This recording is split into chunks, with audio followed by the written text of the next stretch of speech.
Welcome to the Cookbook, where we invite guests on to share the ingredients of what has helped make them the successes that they are. All of it, the good, the not so good. You're not going to find anything half-baked here.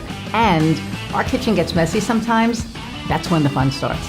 So come on and join us. Hey everybody, and welcome to another episode of The Cookbook. I'm Iris Goldfeder, your host, and today I'm super excited about our guest because she actually is the reason that I am able to do this, because 3 years ago when Kofi, our producer, said you should be doing video, and I said no, I shouldn't. The pandemic hit, and I talk about the online cohort that I joined. Nina and Clockwise Productions runs it. So I'm beyond thrilled that I get to actually put her in the hot seat this time. So a little bit about Nina. Nina Froriep enables business coaches, consultants, and service-based entrepreneurs to grow their businesses with easy and fun video marketing so they can attract their ideal clients. Nina has been in TV, film, and video production her entire life. She's seen it all, from the early days on independent features to big national TV commercials, corporate mega shows, and Emmy award-winning documentary films, including one she produced and directed called Abraham's Children. So y'all better, check that out. Along the journey, she met many awesomely wonderful people, including me, and a few badasses. Nina has negotiated with teamsters, clients, actors, crew, children, police officers, a few dogs, and one snake. Okay, that we have to talk about. All of them worth great stories. She loves spending time outside, especially in the Swiss Alps where she's from. Nina's owner is a Dachshund-Yorkie-mix called Tigger. So without further ado, let's meet Nina. Hi, Nina. Hi. It's so funny. So, we said that you met these people along the way, but you're really the connector of people. I know you say that, and I it's funny. I really start embracing that because sometimes people have to tell you what you are because it's a blind spot for you, right? So yeah, and that's really what we do as business coaches anyway, right? Is help other people see their blind spots. So yes, thank you for that. Well, it's true because when you started your, when COVID hit, so I know everybody's heard the story about my video journey, but when COVID hit and we joined the May Video Challenge. I think Steph and Diane and myself we've stuck with you through everything. We go to every one of your courses because there's so much value in them. But you brought this community together that otherwise wouldn't have been brought together. And, people that have become really great friends wouldn't have met. So I want to personally thank you for that, in the public, to the ether, because it's been a hell of a journey. Yeah. No, it has. And I mean, COVID really helped us with that too, right? Because I think people were looking for a place to call home, and we're kind of sitting around not quite sure what to do with themselves, and having that community around something that was also useful, which was learning how to show up on video, because now, oh gosh, we all have to. It was just it was a great place to be at. I would wonder how it would have been different if it hadn't been for COVID. And that's a really good question, because I remember my hesitation of doing video was because I didn't look like a Barbie doll. And, you always pointed out that it didn't matter. I don't look like a Barbie doll. A lot of us don't, but I think that, the perception was, you had to be, have the perfect skin and the perfect, whatever to be on video. And my favorite thing is that a month into COVID, when we started the May Challenge, everybody looked like shit. So it didn't matter. Yeah. I had my body growing in. Yeah. Oh yeah. Like everybody had our gray was showing. We couldn't go to the beauty part, to the salon. We couldn't. So it didn't matter. And I don't know what would have happened. I think that's a really good question. I think that the people that were in your group would have still been in your group, because I feel I'm a fatalist. I believe that everything happens for a reason and people are brought together for a reason. So I think we would have met regardless. But I don't know. I mean, that's a really good question. But it doesn't matter because it happened, and here as we messed are. up as COVID was, some good came out of it. So okay, so you worked for large studios and all of that, and what made you want to leave and really become an entrepreneur and start like go smaller instead of stay big where you were? So the question is slightly different, actually. So I've always been an entrepreneur. So we've just celebrated 25 years of Clockwise. I have never worked for. I once, when I was very very young, was on staff with somebody for 2 years. Okay. That is some 30 years ago. So I've always been either a freelancer or I've had Clockwise. So I've had Clockwise since June 1st of 97, Wow. 1997. Seems like Not 1897. well, at least it's not 1897 exactly. So it would have been a little hard to have a production company back then, right? It would have been a very different kind of production. Anyway, but the question is still valid, right? So what made me leave sort of the big corporate mega shows, and so I always had sort of a yin and yang between working on documentaries and like making no money or even putting money into it, and working on the big corporate shows. And that was a nice sort of kind of back and forth balance. And the corporate shows, the big mega shows, were never so I was not the direct client of those mega big shows. I was the intermediary, right? So other production companies, which were the big guns that could survive a vetting process, would hire Clockwise, which was me, to then take care of their mega big show stuff. And I had started out with that. And when I started Clockwise, I kind of left that behind to service my own clients directly. And, 25 years of history, in and out and in and out of different pivots, et cetera. So I won't go into detail, but what happened in around 2015 is everybody with a smartphone in their back pocket had a perfect studio at their disposal.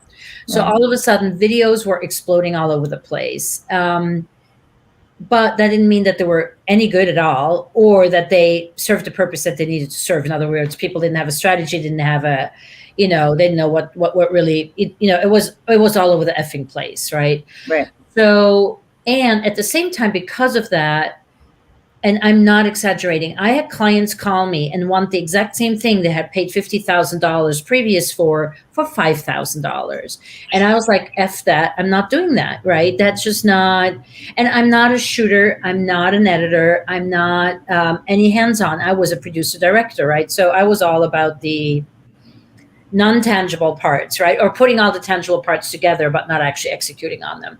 So that for me became sort of it was a position where it's like, okay, either I'm just going to keep doing these really big mega shows, which are excruciatingly, they hire you for as short a period of time as possible because they pay you a really high day rate. They chew you up and then they spit you out at the other end. And and my wish was really to be location independent. I really wanted that really badly. I wanted to be able to spend more time in Europe, in my native Switzerland. My parents were getting older, etc.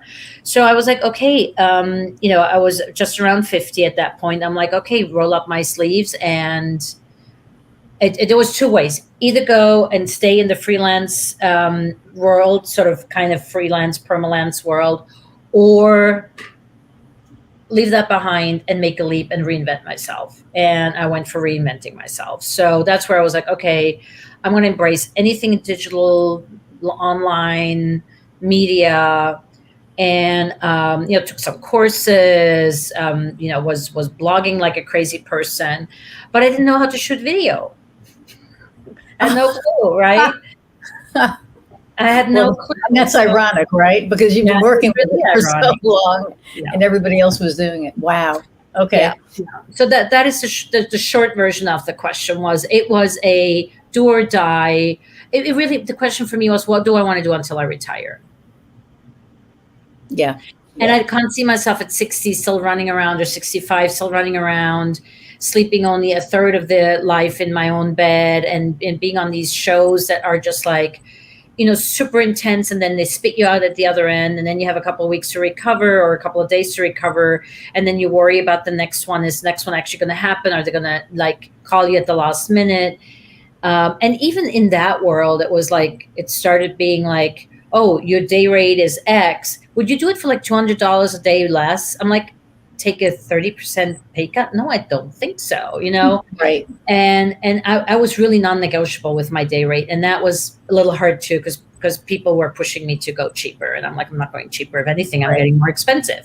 Right. And that's what we talked about yesterday, right? Was about the value, right? And devaluing, or, the actual value of what you do, not the cost of what you do. Because everybody's like so hung up on costs, and they don't understand that you're going to get what you pay for.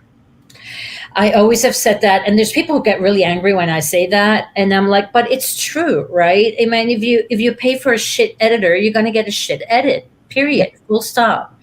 And I always have friends who's like, wow, but I have this amazing editor. Why? And I look at their stuff, and I'm like, well, for me, with a professional eye, this is not good editing, And I know you're smart. You've got a phenomenal editor and producer backing you, and he's phenomenal. I'm so lucky to have him. He's not going to pop on, but we all know. And so, it's so funny because the fact that you're like, you didn't know how to shoot video just kind of makes me laugh. And I just realized I didn't turn on my second light, so not. Oh, well, see, and you looked fine before. So, and I have honestly, my light are my two big ass monitors and my screen. That's all I use. So. And I guess my window over here. So where did Clockwise come from? You mean why I started Clockwise? Why is where did Clockwise production come from? Like, oh, you mean the name? Yes. Oh, okay. So I needed to start a company. So 2015, 16. I'm running out of options to have a visa. And my immigration lawyer says to me, you've got two options: get married for a green card, or start your own company, get an investor's visa, and then eventually sponsor yourself. So I thought, I didn't even have to think about that. That was like an immediate decision. We're doing the company, right? So I had to come up with a name. And I had a long list, from Athena Productions to Alpine Productions. I'm Swiss, right? So and I love Greek, and I love Greek mythology. So and I very much identify with Athena, the goddess of the arts and war, which I think is such an odd combination, but fine by me. So I went around and around and around. The way she kicks ass, right? So yeah, exactly. That was kind of it. So then I settled on first. I wanted to go for Clockwork, but I happened to see Clockwork Orange around that time, and I so deeply hated that film. I just thought it was vile, and I just couldn't. I mean, there's scenes to this day, 35 years later, that I cannot get out of my head. No, I'm with you. My brother had a babysit for me one night, and he took me to that movie. How old were you? I think I was probably 11. What year did it come out? I don't know. I mean, it's Stanley Kubrick, right? So yeah, so whatever year, 70s. Yeah. So I was like 11, maybe 12. Yeah. And he kept sending me to go for popcorn. And finally I was like, how much popcorn can I eat? Like I was going to throw up. So I just like sat in the seat, and like I was traumatized. I was just like, I was just traumatized sitting on my sofa, being a 20 something, right, watching it. So yeah. Anyway, so I think Clockwise was and I like the idea of the word wise in there, and I spell it with two, it's not Clockwise one word, it's two words. Two words, right? And I have to tell you, in hindsight, the two things I did not check is, number one, can people understand what the hell you're saying over the phone? I've gotten mail for Clark Weiss, right? Mm-hmm. Mr. Clark Weiss. And people just always spell Clockwise. Even people who work for me spell Clockwise in one word. And it drives me absolutely batshit crazy. It's like if I'm giving you a fucking check that says Clockwise Productions, it's your Right. Call it paycheck. Clockwise Production. Pay attention to how I spell the company name. Exactly. Yeah. I actually I used to smoke years and years ago, and Marlboro had these like, Me too. and I don't want to promote them at all. So, but they had these like reward points. So I smoked so much, I would get like all the shit from them. And I actually got a package addressed to Irish Setter. Where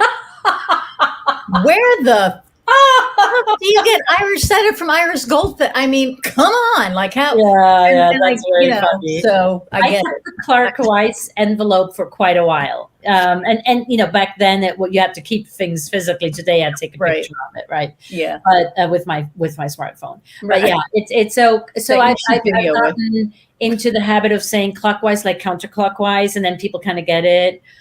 Although then I get mail for Counterclockwise Productions, if that's happened too. And then, but the nice thing is if I, in like when the bubble burst, like 2001-ish, 2002, I remember I was looking for a staff member, and I put out advertising, and I must have gotten, within the first 24 hours, I must have gotten 800 applications. It was absolutely overwhelming. And I weeded everybody who spelled clockwise wrong, just didn't even make it onto my desk, right? So it was kind of nice, because that was like sort of a first filter that whittled it down to maybe 100 out of the 800. So that was, and after 24 hours, we stopped looking at resumes because it was just like out of control. Yeah. Wow, that's that's a great story. So now you have you're continuing with your Video Influencers Club, which I'm a proud member of, and you have another cohort coming up, and you have all of these programs. And I look at other videographers out there, or people who are trying to do what you do, and they're not doing it as well, I think, as you're doing it. And I think that you have this really loyal following. I think that not only do you have a loyal following, but the people that may not be joining every cohort are singing your praises, right? Because you have such an easy, you make it so easy to do it. I remember when I first joined, I was petrified. I was like, I would tell Kofi, he's like, you need to do video. I was like, I never need to be doing video. And then you were like, well, the videos didn't suck. I mean, you didn't say that. You said they were okay, which I took as they didn't suck, but so. It's a nice way of saying that, yes. Right. So, but when I joined, I remember I was like petrified. I told Heather, I was like, before I did my first video, I felt like I was going to throw up, and it was a video. It wasn't like talking. Yeah, it wasn't live. Yeah, I get it. Yeah. So it was stressful, but you just made it so easy, and the group of people that we had, that was a great all group. Working together, and it was a great group. It was just like so much fun. So that's why I say you're a connector, because even now the people that are in your groups connect. Yeah, and Iris, you are a master connector too, right? So I mean, I don't think you've met anybody you haven't had a call with or haven't talked to. So I think we have that in common. We just approach it differently. But was there a question in there somewhere? I'm sorry, I lost my train of thought there over the connector. I'm like in my head, I'm connecting you with people. You see, that's right. You're going, wait a minute, who can No. That, I think that was more of a statement. I mean, as far as questions, do you miss working with the big guys ever? No, absolutely not. I tell you why. I did it for so many years. I had a good run. I love the big sets. I love the sort of the hub of it. And there was something about what other people call the stress factor. For me, it was more sort of the coming alive factor. That was really wonderful. But it's not something I want to do anymore at this point. And I really, I've replaced it, right? I really love working from home. I love having a dog and actually being with my dog all day. and sort of being entrenched in my community. I still travel a tremendous amount, but now I travel to go to Switzerland and be with my family, right? And that is different, and it gives me that location independence, right? And the funny thing, though, however, is, I figured, oh, now I do everything digital. I could rent a house for the week and just work from the Hamptons or work from God knows where. Right. The funny thing is, I love being at home. I love being at my desk. Like there's everything I need is here. It's very comfortable. It's very beautiful. It's very serene. I put a lot of thought in how my house is and flows. And then when you're on the road, you want to be on the road. You want to have fun. You don't want to be having phone calls all day long. Right. And deal with really shitty, most 90% of the time, hotel Wi-Fi. Or Airbnb Wi-Fi. So the whole digital nomad thing, I think it's hyped up a little more than what it really is. And again, I think everybody's different as well. And I love. In Switzerland, I'm fully set up. I have have a house. I have a studio, as in I have 2 lamps on my desk, and a backdrop. And I have a really comfortable place to work. But again, I'm in the most beautiful place in the world, but I'm not really enjoying it fully because I'm working. Right. And I'm working nights because I'm keeping more or less, anything that is synchronous, I needs to happen between 3 p.m. and let's say 11 p.m. Because that's Eastern Standard 9 or 9 to 5, right? Okay. So, and not everything I do is synchronous, but a lot of it is because any client work is going to be with the client on the Zoom call, right? So, it's not all glamour. It's really not all glamour. But the corporate stuff, I never had a knack for being politically correct or for fitting in. I always speak my mind. I'm very straightforward. I have had one client, since I'm doing what I'm doing now, run for the hills because she just couldn't take my straightforward, feedback on her work. So, really, yeah, that. Wow. Okay. Well, look, not everybody has thick skin. Yep. And here's the thing. It's not like I'm rude. It's just that I'm not super. No, you're very straightforward. You're like me. Yeah. You don't sugarcoat anything. You just say it, like it is. And there are some people that don't like that, which to me, I don't get, because I would rather you tell me the way it is, like you do, as opposed to sugarcoating it, because then I'm not getting the full feedback that I need, right? Exactly. To be able to fix what I need to fix. So, I'm aware of myself being that way. So I try to be as kind, or, I'm not going to come out and say you suck, but I will be, and the other thing is I'm very relentless. So if I see you and you've been at the receiving end of this, right?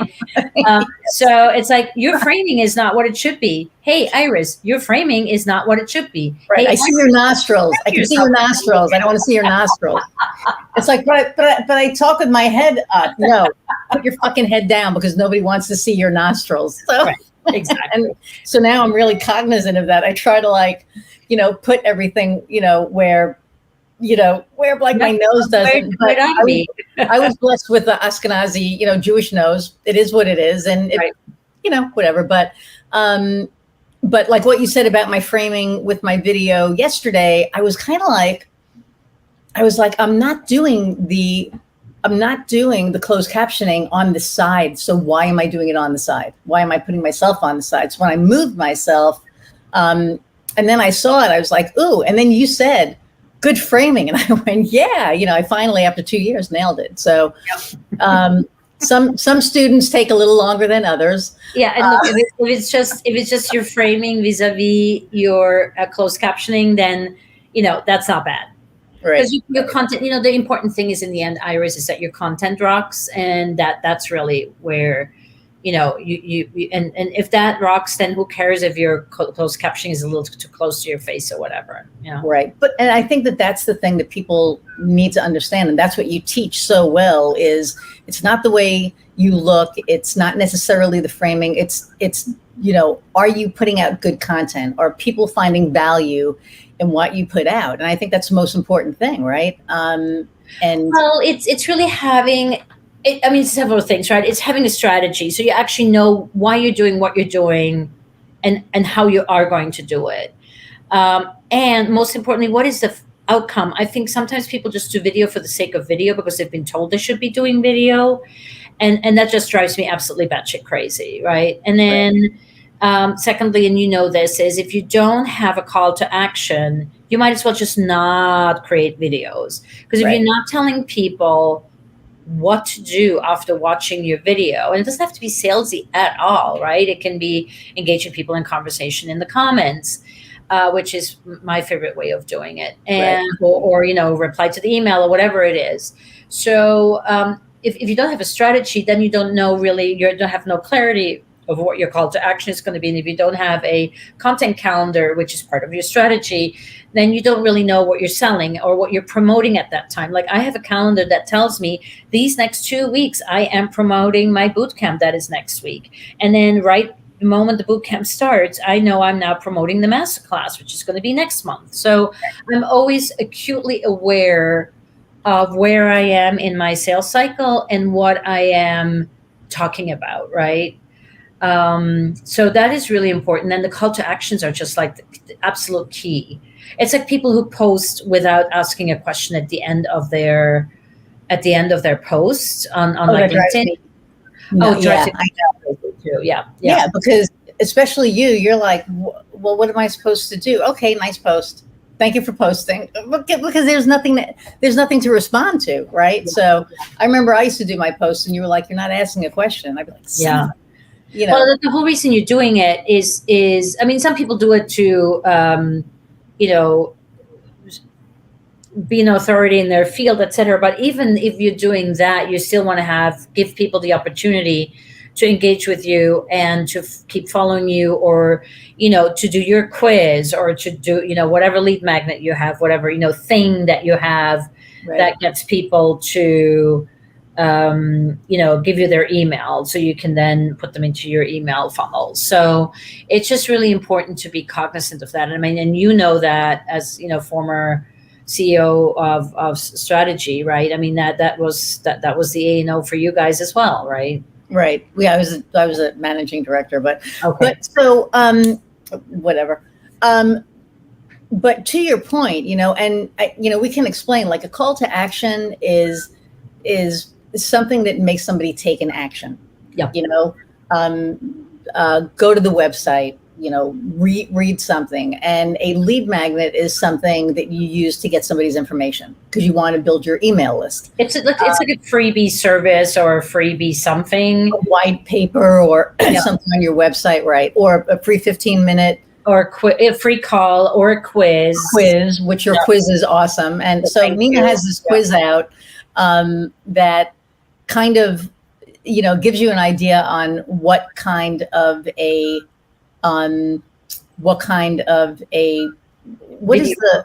So the quiz video is personality, right? What is the video personality? Right. So we used to have a quiz, which was sort of a benchmarking quiz of where are you at with your video marketing. And we realized after using it for 2 years, and it performed really poorly for us, or maybe not 2 years, but close to, it performed really poorly. And then we realized people were just totally deflated after taking the quiz. It was 20 questions, and you were woefully present to the fact how absolutely inadequate you were with your video marketing.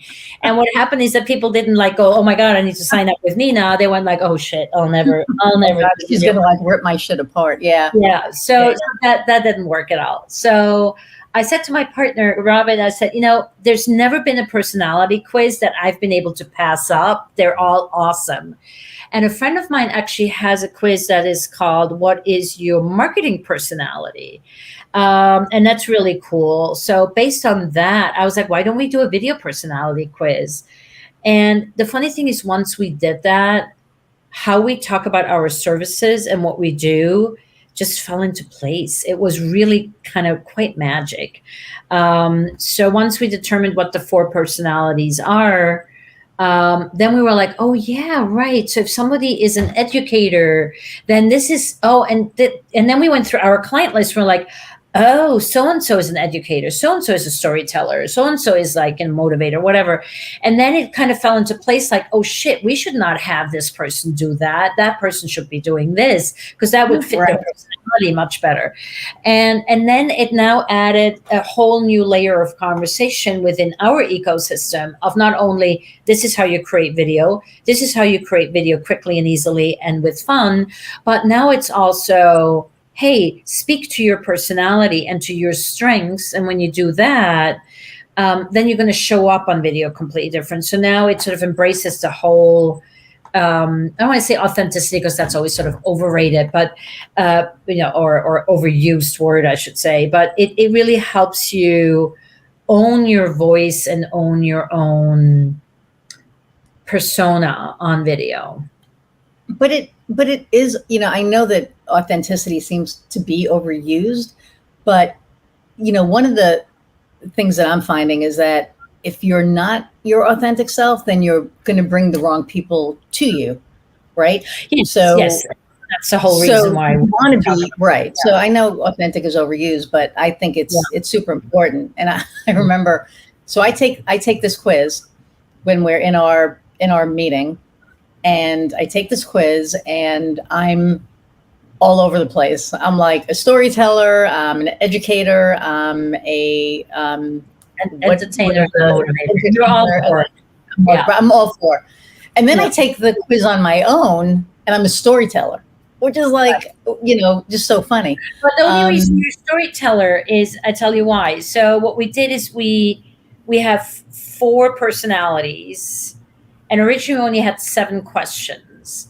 And then we realized, okay, we either need to have we have to have at least we need to have a multiple of at least a double multiple of how many personalities we have. And we need to have either an odd number, so somebody comes out clearly as something, or we need to weigh one question heavier than the others. So we had 7, we added an 8th, and then I said to my partner, I said, we really need to have a 9th question. And we had a couple of questions and we're like, none of them ring true. They all seem a little stale and like an afterthought, which they were.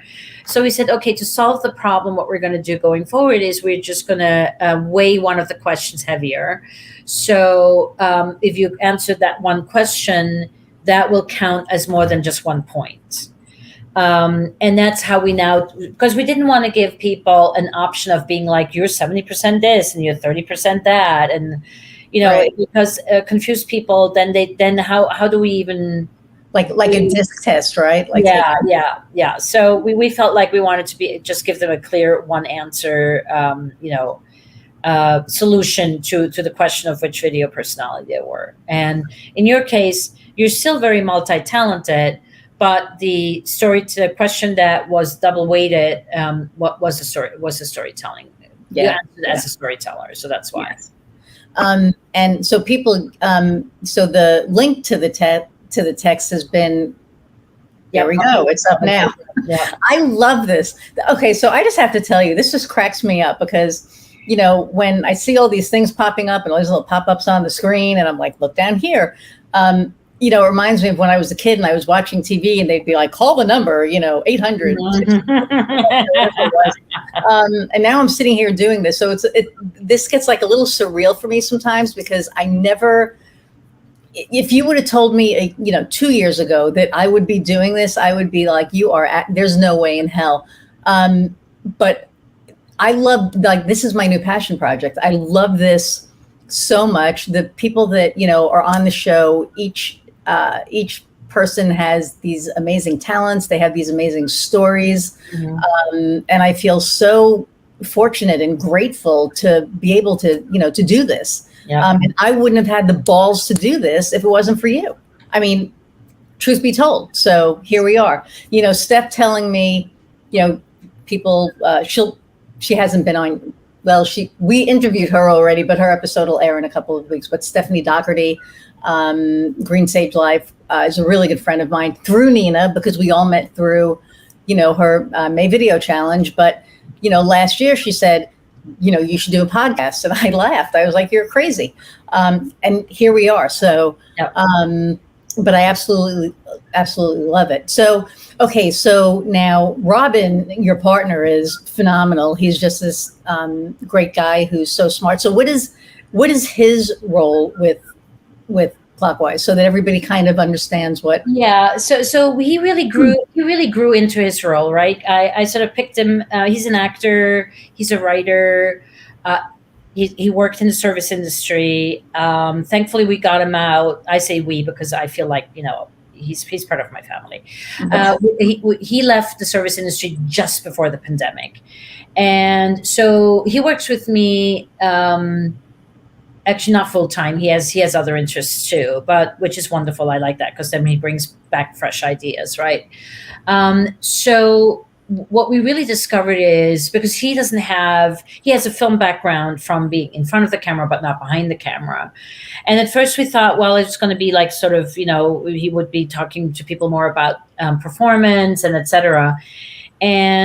But the performance as an actor is so different than the performance that we do as service providers in front of the camera, right? So there was, and it was never about performance. It was always about mindset, right? So that was the stuff that I was working with clients on. And then we just discovered that he's absolutely freaking brilliant with strategy. And he has the patience, I do not, to ask a million questions and to listen between the lines and to really get to where people like have these major aha moments of, it is so freaking simple. And this is the path I'm taking. And these are the next steps. And he's so good in sort of showing people the big picture and then zooming in and giving them like what they need right now to move forward. Keeping the big picture in mind, of course. And that takes that's a real skill set, and it takes patience, and it takes a lot of listening and a lot of curiosity.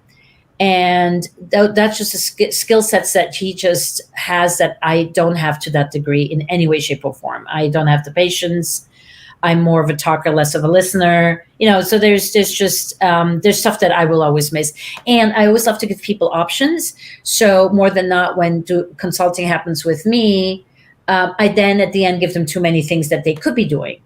And then they don't have clear marching orders. And with Robin, it's like, this is what you're doing as your next step. And then it gets shot to me, and it's like, okay, and then I get to follow up on it being in action and executing. So that's been really working really well. And by nature of him being a little more technically savvy than I am, maybe it's a generational thing. He also does a lot of the back end stuff for us. So yeah. So you guys complement each other really, really well. Really, really well. And at the same time, we're very similar in many respects. And we just have a lot of fun together. And that, to me, after having been in business for 20 years, at the point when I met him, I was like, yeah, sure, let's give it another try. Right. And bringing in Robin just was like a rejuvenation project, right? It was like, I now have accountability, not accountability from outside the company, but from within the company. And that is so much different than when somebody says, oh, I'm going to talk to you next Monday and see what you've done or not done. Or if somebody says, I'm doing this and this tomorrow, I need it now so I can move the project forward, right? It's a whole different way of working with somebody. And I really, really, really, really love that. And I just like spending time with him. So yeah. And you can tell you guys have fun. I mean, anytime, you do a video or something together, you could just, you could tell, that you love each other, and B, you just tell how much, you enjoy each other and have fun. So I think that's yeah. And he indulges me on one hand, and on the other hand, he won't let me pass with, like, I can be very forceful, and I'm a creative, so I change my mind every hot second. And Robin really is there to ground me and be like, okay, like the other day, he's like, you've changed it. Like, this is the last time we're talking about this. I'm like, what do you mean? He said, we've talked about this now on the last 6 calls when we should be talking about something completely different. I'm like, right. I'm not listening to it anymore. You make a choice, and then we stick with it. And if you want to change it, you can go ahead and change it, but I don't want to hear about it. Right. Like, okay. Right. Message received. Thank you. Which is good though, right? It's like, it's great because a lot of people are afraid of me, right? Because I do not my clients, but people who work with me can be, I shouldn't say afraid, but intimidated. Well, you're like me. You have a strong personality, right?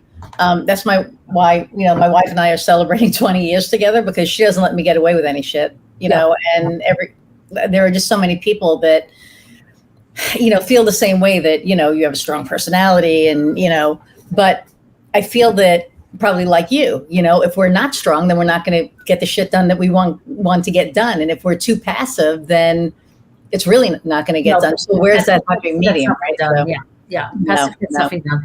And it's also, I mean, there's some very, very quiet people who get shit tons in their quiet way, get a lot done. Yep. And sort of on the sly, right? But I've always made noise. I'm just a noisemaker. Right. So that's just who I am. And one of the many reasons why I love New York, because here I can make as much noise as I want without anybody trying to sit on me, right? Right.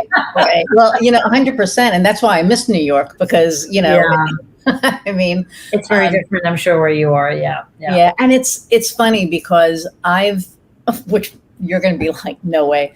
But I have mellowed out so much in the last 17 years since I've been, actually, I moved to the Midwest in, 99, 98, 99. Wow.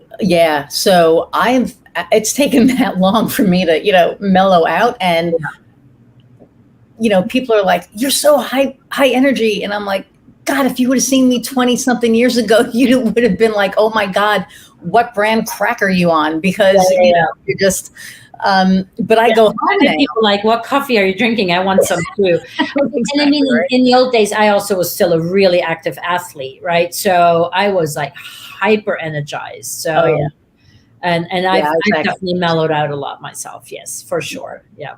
So, okay. So for the people who are thinking of becoming entrepreneurs, what advice do you have for them? Are thinking about becoming an entrepreneur. So they're in a job now, and they're either miserable or they have that entrepreneurial spirit and they want to do something.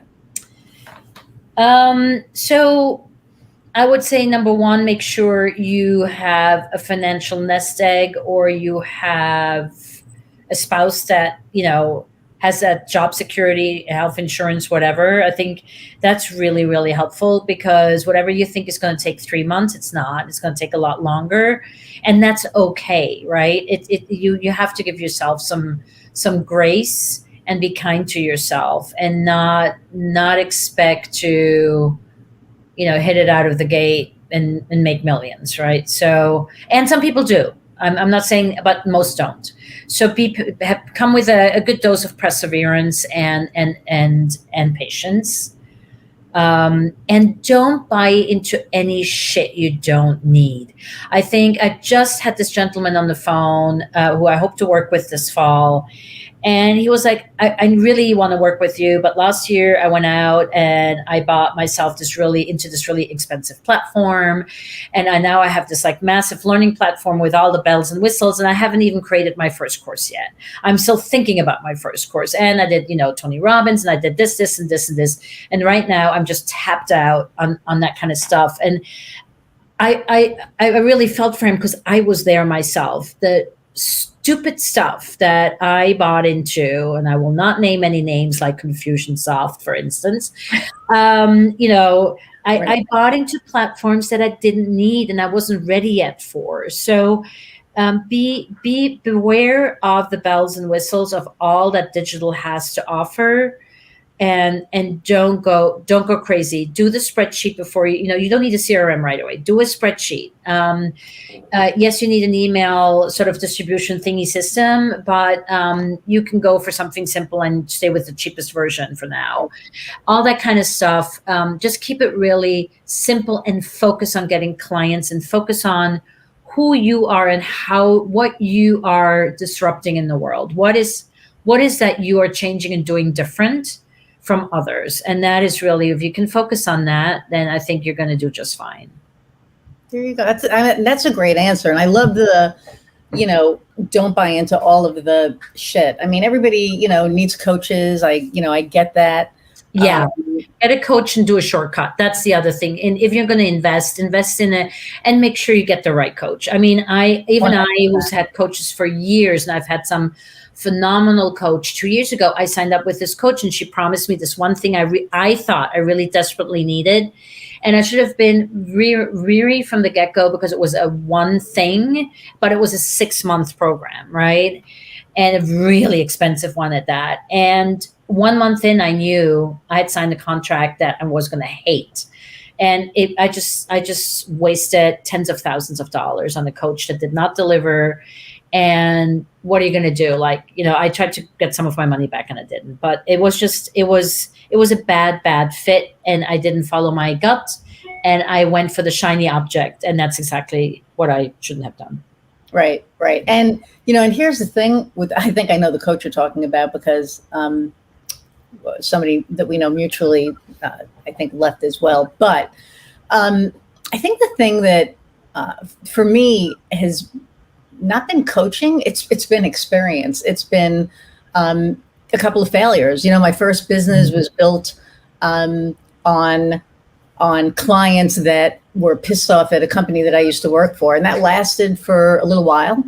And I ended up doing consulting. And now we're at this 360 where, yes, I'm still doing digital marketing, but now I'm doing a lot of consulting, which has just really happened organically, which I didn't expect. So I'm in the midst of this pivot, which I'll talk to you about, offline, but things change. You may start your business out one way and, you think that this is what you're going to do. And then all of a sudden it's like, oh, well, maybe I'm going to, switch it a little and do this. Yeah. But sometimes I think there's two things about that. Number one, yes, if sometimes we just need to pivot, right? Because there's things that come at us from the outside world. So like we have to pivot twice, actually 3 times, really big time. Once because of 9/11, and then because of the that housing crisis. Yeah. And then with the whole web, moving from Web 1 to Web 2.0 in 15. But so those are sort of the things that come at you from the outside where you just need to react and pivot. But I also think, and this is something where I lost about 3 years of my life and my company's life and income, when I started thinking about how I could position myself as a video marketer and no longer as a film producer. I gave myself way too much time trying out a million different things. And I think in the end, it was more about sticking with one thing and figuring it out and making sure it was, what was my first priority, to be location independent, and be clear on what your value system is and what your priorities are, right? And filter all your decisions through that priority list, right? So if your first priority is that you're location independent, then any decision you make for your business gets measured against that first priority, or there's no first priority, against the priority, and then and then your decisions become much easier. But the other thing is also, if you pivot too much and if you keep changing, you can't scale. If you keep changing, you can't focus on selling, because then you're just always, and I've been so guilty of that for years, of just constantly having better, newer ideas, because I'm learning from my old mistakes. But at the same time, I'm also shooting myself repeatedly in the foot or in the leg, because I am changing everything. So I can never really settle for something and say, I'm going to make this one thing better and see how I can sell it. So that is a big pitfall, especially when you're doing sort of, services as not as a one-on-one, but as a group thing, or as a product, service as a product, which is what we do. Yeah. Right. And then the other pitfall is when you're the salesperson, right? And you're trying to find somebody who's going to be the face of the company as well as you are, and you can't. That's been my problem, is finding. People are going to buy working with you. So you need to figure out how to scale yourself and your programs. Right. And if you're either going to raise your prices, or you're going to make a group, or you're going to make it what we did is hybrid, right? So we have online, group, and one-on-one in our cohort, just so we can take on more people and we're ready to scale if we need to, right? Right. Well, that's for the consultant piece, but for the actual, the digital marketing piece, right? I can't, that's not a group thing. That's, we're building websites, we're doing SEO, we're doing. But you can outsource that, right? And then manage a team, or have somebody manage a team for you, right? So Yes. It's scalable that way. Yeah. And like, for me, the opportunity was always there to do editing for people. And I was very clear. It's like, I know how editing is, and giving feedback of 100 videos at the same time. It's asinine. I'm like, I'm not offering editing services, and end of story, full stop. Right. If you're an active client with me, yes, but not as a service outside of that. Yeah. Oh no. I will set you up. I will set you up for success with a really good editor, or teach your VA, or teach you, but I will not actually run edits for you. Right. Right. And you shouldn't, because you're more valuable in doing what you're doing. It doesn't play to my, and I did the whole managing, I used to manage $1 million budgets, and 6 or 7 producers under me, and then each producer had a couple of editors, and that is like herding. I mean, herding sheep is like child's play compared. So I've left that world behind, so there's no reason to go back into that direction, right? Right. I call it herding cats, trying to herd cats, right? Yeah. It's like, there's like no way. Yeah. So okay. So we talked about the quiz, and you have a cohort coming up. Well, the cohort is no longer coming up. The cohort is now, and that was a big innovation of last year, the cohort is now a open enrollment affair. So, because I felt that, and this is something also that I had to learn, for the bigger, higher ticket items, if somebody's ready to buy, they're ready to buy right then and there. And if you have to tell them, oh, sorry, I just started a cohort, the next one's not starting for 3 months. Oh, yeah, you're going to lose it. You lose it. Right. And that happened to me like at least 4 or 5 times last year. And that's like a lot of money on the table. Yeah. So I started working with a new coach, the coach I'm with now, Emmy Hernandez, and she's beyond fabulous. And the first thing I said to her, I said, before we do anything else, before we look at any of my messaging and please tell me how to get me out of launch mode. Because launch mode, some people thrive on it, and I probably would have thrived on it 20 years ago, because it's sort of a similar energy like around production. But if you have such a small team like I do, it would be such a stress. Every 3 months, we have to ramp up again, and then do the whole hustle, and all hands on deck, and like total madness. And then by the time you get into the actual cohort, you're completely exhausted, right?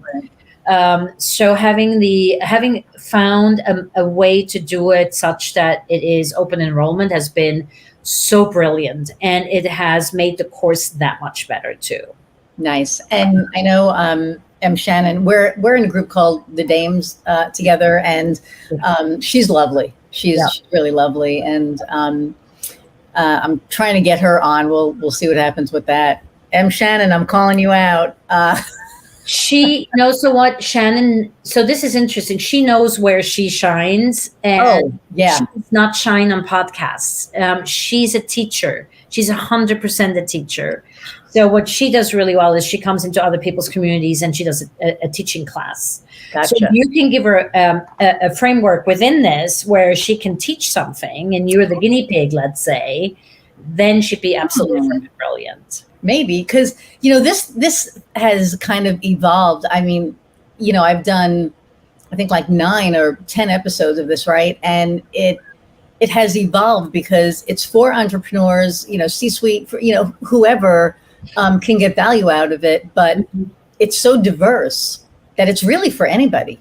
Anybody in business, anybody, who's thinking about being niching. You want to be niching. I know, but it's so weird, because I've had family listen who aren't into business, and they're like, oh my God, I can't wait. It's so entertaining. It's so, the people that you're talking to, I may not understand what the hell you're talking about, the business piece, but it's all the stuff in between. Yeah. And I love that. I mean, I've gotten like so many different comments, but Yeah. But no, I am niching. I'm keeping it for entrepreneurs and all that. And so with that, okay, smarty pants. So why should somebody choose? I know the answer to this because I'm one of your clients and I'll be one of your clients probably forever. Why should somebody choose you as opposed to working with somebody else? Why are you the expert? I mean, there's many experts out there, right? And I think you would choose to work with me over somebody else, because you like me, full stop, period, right? And that's what the videos do. They show me off so you can decide whether you do like me or not. But I think apart from that is I'm all about, so a couple of things. Number one, I'm all about teaching you how to fish rather than giving you that one, fabulous meal that happens to have a fish in it. So I want you to be independent with your video marketing. So you do not need to call in a crew every time. You don't need to even call in an editor every time. Like, I edit all my little sort of fluffy videos that go on social media for one use, which I call tissue videos, as in sneeze in and throw the tissue out. Right. My tissue videos, I don't even send these to an editor. It's not worth it. I do it myself in 3 minutes. So I want that independence for my clients, right? So that's step number one. I set myself very much apart from that. Also, if you want to buy lots of equipment and geek out on cameras and lights and stuff like that, I'm not your person. Right. So that's sort of the mechanics of it. But from a disruptor point of view, as in what pisses me off in my industry and what I do differently, is I don't want you to spend money on shit that you don't need to spend money on. I don't want you to waste your time on stuff that you don't need to waste your time on. I don't want you to focus on your strategy and your content, because that in the end is what drives sales. Because I want you to get not just any clients, I want you to get your ideal clients, the people who see you on video and go like, wow, I want to work with that person. I want to work with you. And I think that is what is so powerful about video. Not only does it work for you while you're not working or working somewhere else, it's sort of your 24/7, salesperson, but it also attracts the people that are attracted to you. And then chances are 90% of the time, or 95 or 99, whatever, that you're going to be a match. And then lastly, I just think that if you're just using video as a tool, you're not going to get to where you need to go. You really need to look at video as part of your entire marketing machinery, and then make sure that you use video where video is really brilliant. And that just comes back to strategy and content, right? Right. And, on video, people get to know, like, and trust you, right? Because they see you. They see that when you're doing your videos, you're not, you're just straightforward about whatever topic it is that you're talking about, right? So, and I remember when, I first started and you were like, all you need is your phone. I was like, oh, really? And that's all I've been using. I mean, Kofi used to edit some stuff when I was, with the other company. And, but I find that don't even need that. I just literally, I'll sit down and Nina is very big on batch producing. I'm just going to throw that out there, which I still have. I think I've done it once in like 2.5 years, but, that speaks to the motivator in you. I know. Does. It's like you got an idea, you got to go for it, and you get yourself into trouble if you try to plan too much, right? It does. And I find that I did get this, and again, we're not this, I'm not a sponsor of SwitchPod yet. Yeah, SwitchPod, you listening? But Nina turned me on to SwitchPod, and it's the easiest thing to set up. And I just set it up on my desk and I point it towards my outside, and boom, I'm done. Yeah. And now, it can take like 1,000 takes, which I think I did a video, I don't know, a couple of months ago, and I was laughing so hard because it literally, I couldn't, it was like, hi, I'm Iris. Okay. I couldn't remember my last name. I couldn't get it right. The dog came in.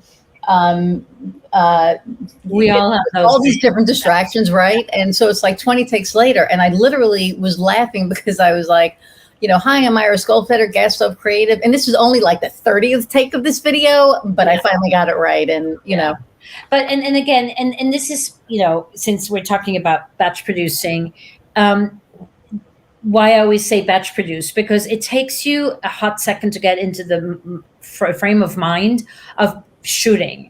So if you can plan, let's say in the beginning, it might be 3 videos. And as you get better, maybe 5, or even I do now 10. After 10, I fizzle out. I'm useless. But then I know then it becomes a whole ritual, right? So it's ritual and reward for the things that we kind of don't really want to do, but I have to do. So it's like, I get ready. I make sure if I'm doing 10 videos, I'm definitely going to do my hair. I mean, do my hair doesn't mean much more than I'm actually washing it and blow drying it a bit. And I put on a little makeup, and I put on a nice top, and I make sure the lighting is good in my room. And while I do that, I'm like getting into that mental state of I'm going to be shooting these 10 videos, right? And then I just know I often do it on a Sunday afternoon when it's nice and quiet, not in the summer in Harlem, but otherwise. And then I know I just have an hour to prepare and get myself set up, probably an hour to tinker with the content. And I never prepared the content before. I know what videos I need and what the call to action is going to be, but what I'm actually saying, I speak it out. So my takes are nearly always at least 7 or 8, because I need to speak it into existence. And then once I have it, I have it. And then I have at the end of a 3-hour session or a 3.5-hour session, I have 10 videos, and I'm good for 6 weeks, or whatever. So, the beauty of the batch producing is that you're putting yourself into the frame of mind, and you only do it once, but then it nets you not just one video, but 5, 6, 7, 8, 9, 10 videos. And that is, and then when I'm editing, I'm not sitting down and again, gearing up for all the editing. It's just like a batch. And if it's a batch of all videos that look the same, then it's worth it for me to send it to my editor, because my editor is going to charge me a minimum of 1 hour anyway. But if I send him 10 videos and they all just need a little trim and they all have the same looking graphics, he can do 10 videos in an hour and a half or 2. So I'm saving major money, right, in doing it that way. Cool. Okay. So everybody batch produce. One day I'll listen. Yeah. So I'll get there. I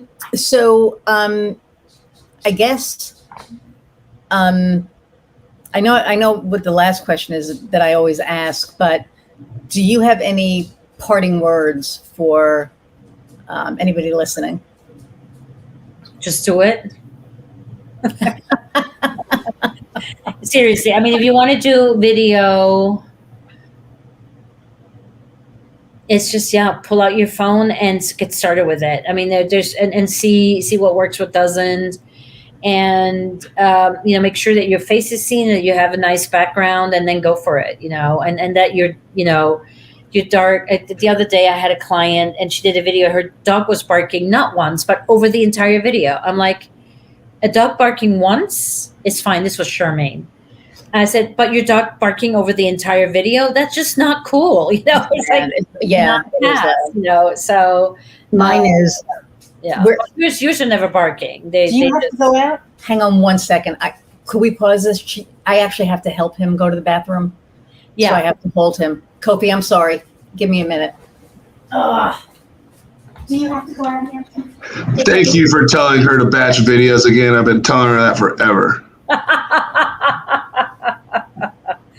Yeah. But again, it speaks to her motivator personality. They have a really hard time batch producing because they just hit record when inspiration strikes. So, but yeah, since she's a little bit of everything, we'll get her to hold her accountable to batch producing. But yeah, I mean, the whole group I have, Iris is in, I preach all the time that batch producing is the way to go, because you're in the mindset, you're ready to go, you might as well. Mm-hmm. Right? Yeah. Yep. 100%. Yeah, for sure. So it says you're going live, but you're just going live internally, right? Yeah, so I'm recording inside the software. Yeah. Okay. Figuring everything out. Yeah. Using StreamYard. Yeah, I use found this the most. too. Yeah. Yeah, I found this is the most efficient one out of all the softwares I've used. All of them: Livestream Studio, OBS, Yeah. all of them. Yeah. No, I love live stream because it also doesn't have enough buttons to get you into trouble. And I use it actually for recording all of my my online course material, because I love the sharing of the screen. You can make it, full screen, half, little, tiny, and I can live switch while I'm teaching. So I like that about it a lot. Yeah. Makes my life easier. I don't have to do it in the edit.